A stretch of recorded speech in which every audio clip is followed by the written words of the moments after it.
శుక్లాంబరధరం విష్ణుం శశివర్ణం చతుర్భుజం ప్రసన్నవదనం ధ్యాయేత్ సర్వవిఘ్నోపశాంతయే.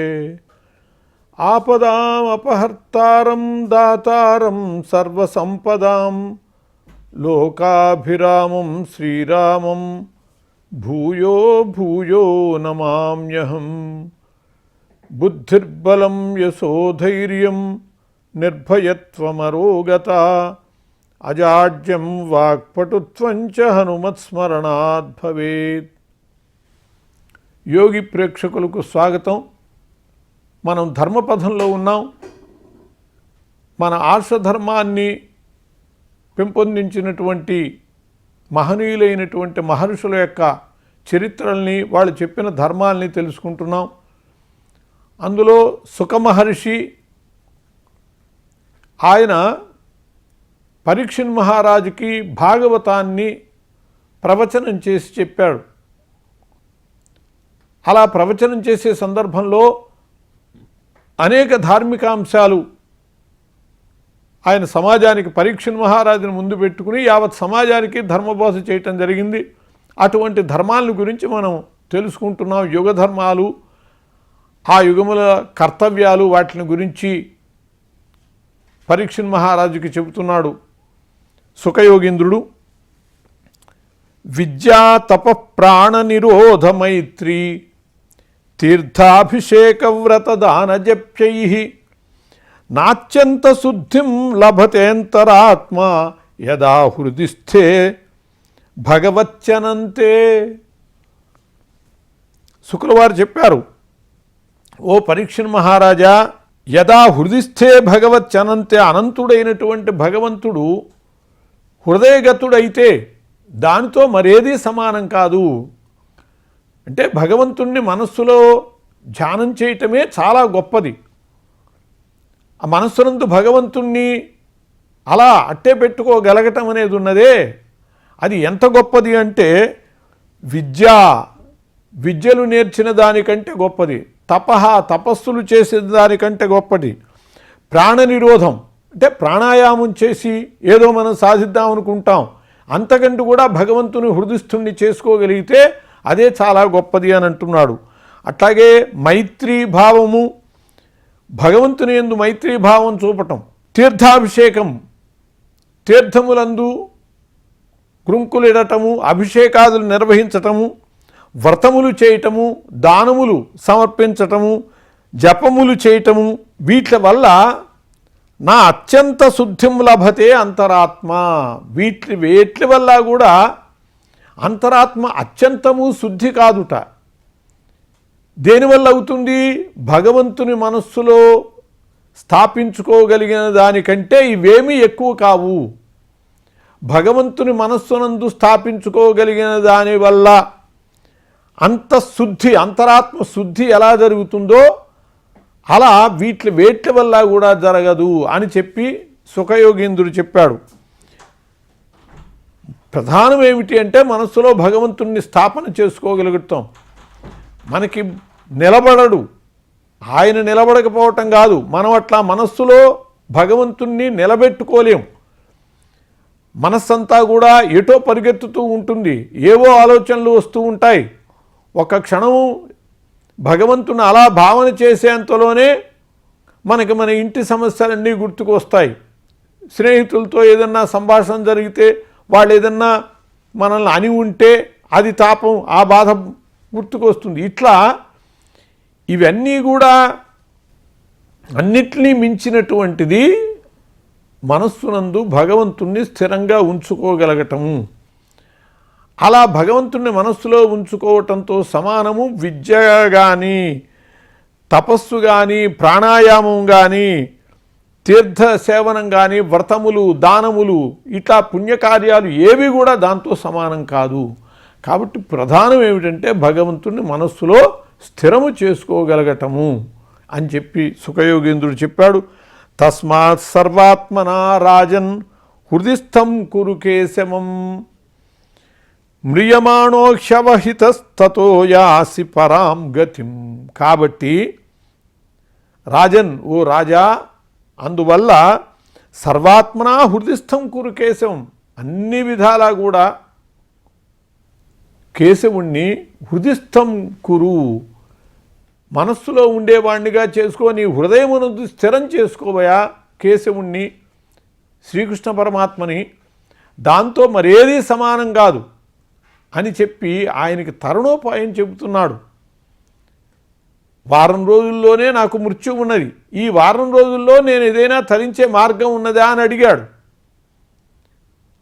వారం రోజులు ఏమిటయ్యా, 2 ఘడియల్లోనే ఖట్వాంగుడు ముక్తిని పొందగలిగాడు అని చెప్పి ఖట్వాంగుని చరిత్ర చెప్పి శుకుడు, నీకు వారం రోజుల సమయం ఉన్నది, నువ్వు హాయిగా ముక్తిని చేరుకోవచ్చు అని చెప్పి ముక్తిని పొందటానికి కావలసినటువంటి మార్గాలు చెబుతున్నాడు. 2 ఘడియల సమయం ఉన్నాయన ముక్తిని పొందగలిగాడు.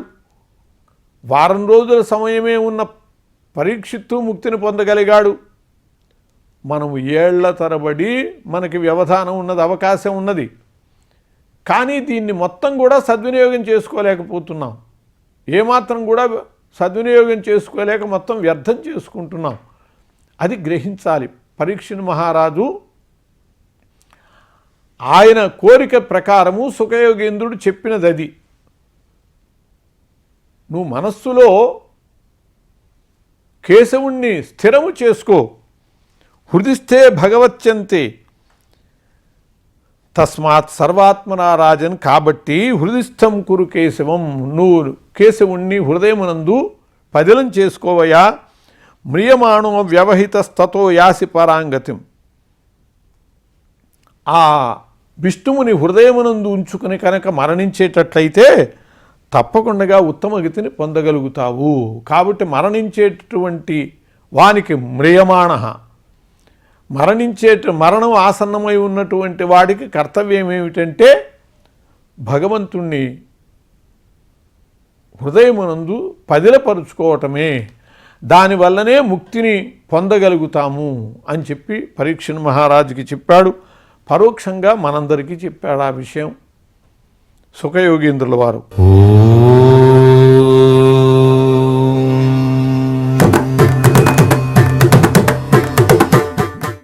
మ్రియమాణైరభిచ్ఛేయో భగవాన్ పరమేశ్వరః, ఆత్మభావం నయచ్చంగ సర్వాత్మా సర్వసంశయః. మ్రియమాణైరభిచ్ఛేయో భగవాన్ పరమేశ్వరః, ఓ పరీక్షిత్ మహారాజా, చనిపోబోయేటటువంటి వాడికి ధ్యానము చేయదగినటువంటి వాడు ఎవరు అంటే పరమేశ్వరుడు, భగవంతుడైనటువంటి పరమేశ్వరుడు మాత్రమే ధ్యానము చేయదగినటువంటి వాడు. అలా భగవంతుని యొక్క ధ్యానము చేసేటట్లయితే సర్వాంగీణంగా సర్వాత్మన ఆత్మభావం పొందగలుగుతారు. అంటే ఆ పరమాత్మ యందు జీవాత్మ లీనమవుతుంది. ముక్తి అంటే ఏమిటి?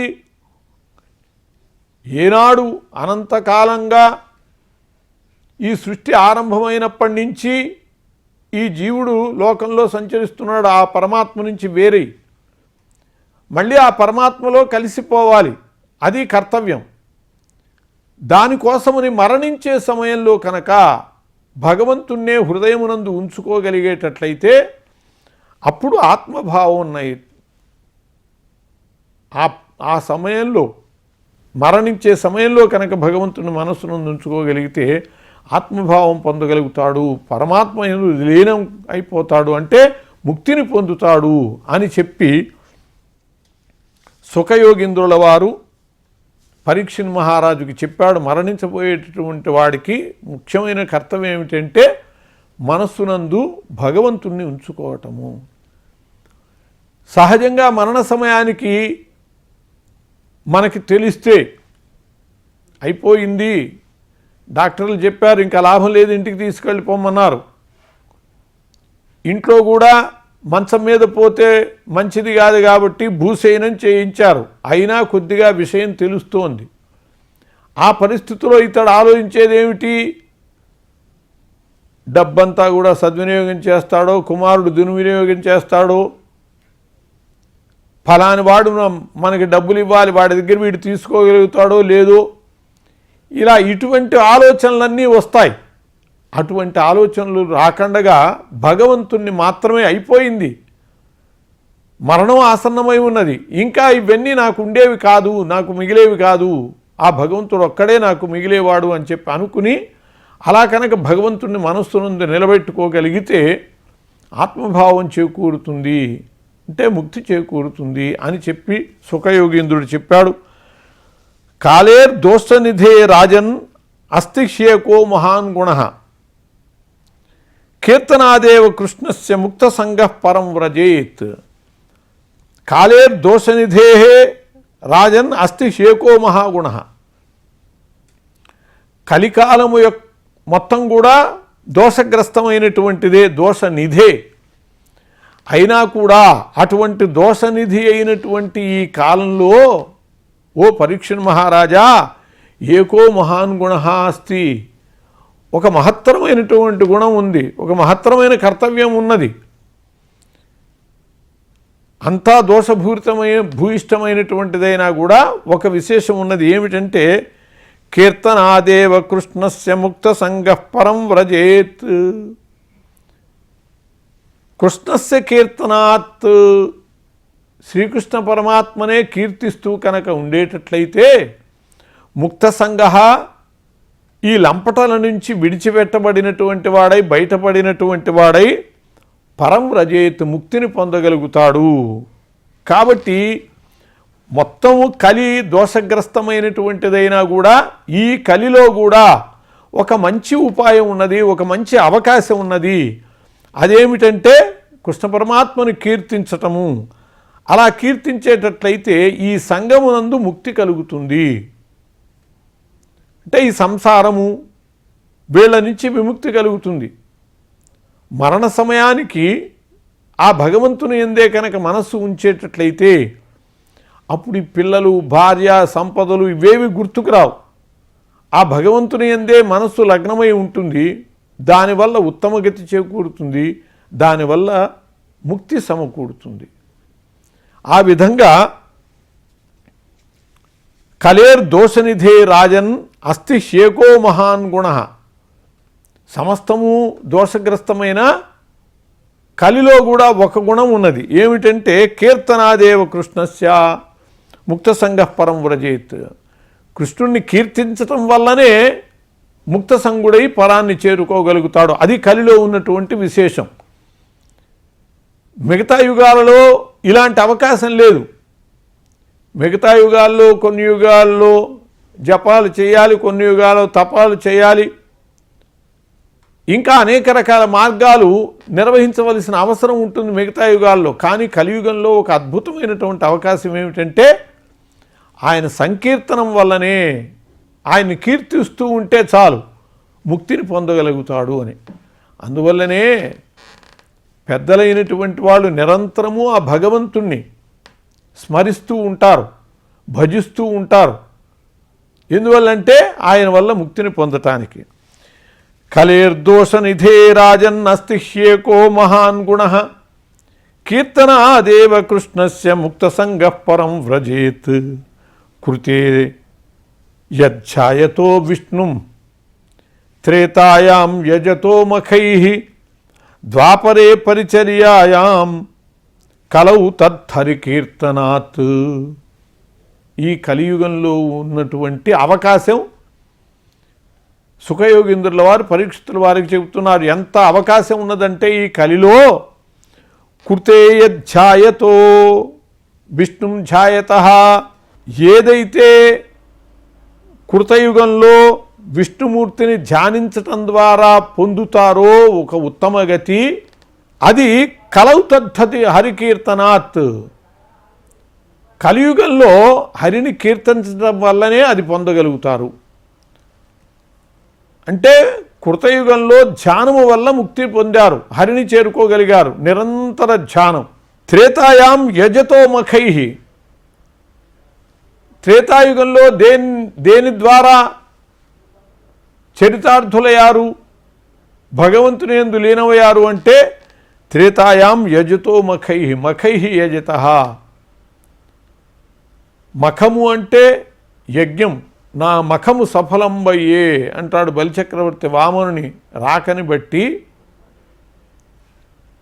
నువ్వు ఎక్కడి నుంచి వస్తున్నావు స్వామి? నీ రాక వల్ల నా మఖము సఫలమైంది. మఖము అంటే యజ్ఞం.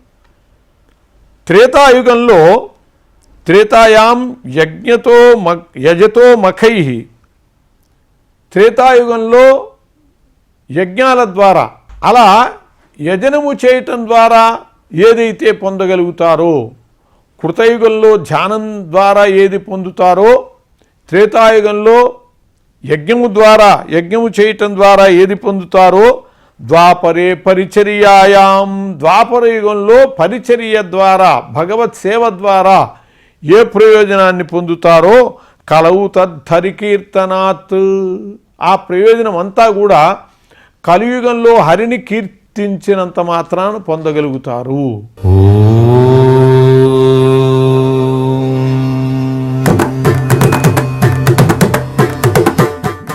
ముక్తిని పొందటానికి ఒక్కొక్క యుగంలో ఒక్కొక్క విధానం ఉండేది.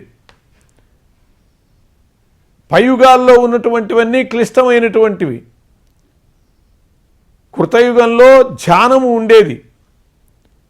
ధ్యానము చాలా నిష్టగా చేయవలసినటువంటిది. త్రేతాయుగం వచ్చేటప్పటికి యజ్ఞము ఉండేది. అలా దశరథాదులు యజ్ఞము నిర్వహించారు. యజ్ఞము ద్వారానే శ్రీరామచంద్రుడు ఉద్భవించాడు, ప్రాజాపత్య పురుషుడు ఇచ్చినటువంటి పాయసము ద్వారా. అట్లాగే విశ్వామిత్రుడు యజ్ఞము కోసమనే శ్రీరామచంద్రుడిని తీసుకువెళ్ళాడు. ఆ యజ్ఞము నెపంతో శ్రీరామచంద్రుడిని తీసుకువెళ్ళకపోతే శ్రీరామచంద్రుడికి అన్ని రకాల ఆయుధాలన్నీ కూడా తెలిసేవి కాదు. విశ్వామిత్రుని యొక్క గురుత్వం లభించేది కాదు. కాబట్టి త్రేతాయుగంలో ఎక్కువ యజ్ఞాలతో సంబంధం. అలా త్రేతాయుగంలో యజ్ఞాల వల్ల ఏది పొందగలుగుతామో, ద్వాపరే పరిచర్యాయాం, ద్వాపర యుగంలో పరిచర్య ద్వారా ఏ ప్రయోజనాన్ని పొందుతామో, పాండవులు ఉన్నారు, కుంతి ఉన్నది, వీళ్ళందరూ కూడా ఆ కృష్ణ పరమాత్మని, విదురుడు, అక్రూరుడు, వీళ్ళందరూ కూడా కృష్ణ పరమాత్మని సేవించి పరిచర్యలు చేసి ధన్యులైనటువంటి వాళ్ళు, జన్మచరితార్థం చేసుకున్న వాళ్ళు, ముక్తిని పొందినటువంటి వాళ్ళు. కాబట్టి ద్వాపరే పరిచర్యాయాం, ద్వాపర యుగంలో పరిచర్య చేయటం ద్వారా ఏది పొందగలుగుతారో అదంతా కూడా కలవు తద్ధరికీర్తనాత్, కలియుగంలో హరికీర్తనము వల్ల దాన్నంతా పొందగలుగుతారు. విష్ణుమూర్తిని కీర్తించడం ద్వారా ఎంత సులభం. అడవులకి వెళ్ళి అక్కడ కళ్ళు మూసుకుని ధ్యానంలో ఉండి తపస్సు దాన్ని నిర్వహించడం తేలిక కాదు. అలాగే త్రేతాయుగంలో లాగా యజ్ఞాలు నిర్వహించడం, యజ్ఞాల ద్వారా ప్రయోజనం సాధించడం అది తేలికైనటువంటి విషయం కాదు. ద్వాపర యుగంలో పాండవులు చేసినటువంటి విధంగా పరిచర్యలు, కుంతిలాగా, మరొకళ్ళ కుచేరులాగా ఆయనకి పరిచర్యలు చేసి సద్గతి పొందటం అనేటటువంటిది కూడా అంత సాధ్యమైనటువంటిది కాదు. కానీ వీట్ల ఆ యుగాలలో అవి చేయటం ద్వారా పొందేటటువంటిది ఏదైతే ఉన్నారో అంత ప్రయోజనాన్ని కలియుగంలో స్మరించడం ద్వారా, భగవంతుణ్ణి స్మరించడం ద్వారానే పొందగలుగుతాము అని చెప్పి సుఖయోగేంద్రుడు, ముఖ్యంగా కలియుగంలో ఉన్నటువంటి వాళ్ళు భగవంతుని స్మరించడమే కర్తవ్యము అని చెప్పాడు. కృతే యధ్యాయతో విష్ణుం త్రేతాయాం యజతో మఖై, ద్వాపరే పరిచర్యాయాం కలవు తద్ధరికీర్తనాత్, చతుర్యుగ సహస్రంచ బ్రహ్మణో దినముచ్యతే, సంకల్పో యత్ర మనవశ్చతుర్దశ విశాంపతే. చతుర్యుగ సహస్రంచ బ్రహ్మణో దినముచ్యతే, బ్రహ్మణ బ్రహ్మగారికిట దినం ఉచ్యతే, ఒక రోజు ఆయనకి పగలు ఎలా ఏర్పడుతుందో చెబుతున్నారు. ఎలాగూ చతుర్యుగ సహస్రంచ, చతుర్యుగము అంటే కృతయుగము, త్రేతాయుగము, ద్వాపరయుగము, కలియుగము, ఇవి నాలుగు కలిసి ఒక మహాయుగం అంటారు. అలాంటి మహాయుగాలు 1000 గడిస్తే ఆయనకి పగలు అవుతుంది. చతుర్యుగ సహస్రంచ బ్రహ్మణో దినముచ్యతే. మహాయుగాలు 1000 మహాయుగాలు బ్రహ్మదేవునికి ఒక పగలవుతుంది. సంకల్పో యత్ర మనవశ్చతుర్దశి విశాంపతే. దాంట్లో 14 మన్వంతరాలు ఉంటాయి.